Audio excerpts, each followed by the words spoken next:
Reprendre le contrôle dans les quartiers que l'on croyait perdus. C'est la mission des opérations PlaceNet XXL. Une de ces opérations avait lieu hier à Romans-sur-Isère dans la Drôme. Dans le fameux quartier sensible de la Monnaie, d'où sont originaires la plupart des suspects dans le meurtre du jeune Thomas à Crépol. Hier, policiers et gendarmes se sont déployés massivement pour mettre un coup d'arrêt au trafic. Bilan, 10 interpellations et des habitants rassurés. Reportage Jean-Luc Boujon.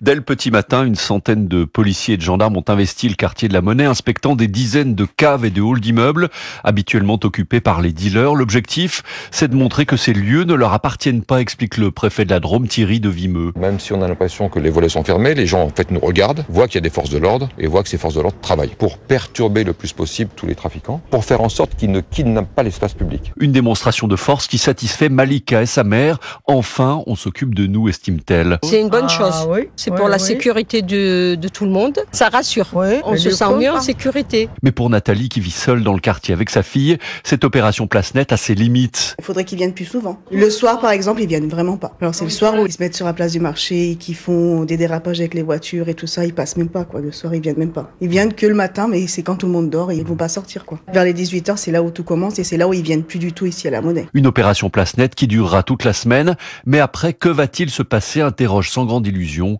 certains habitants. Romans-sur-Isère, Jean-Luc Boujon, Europe 1. Et face à la délinquance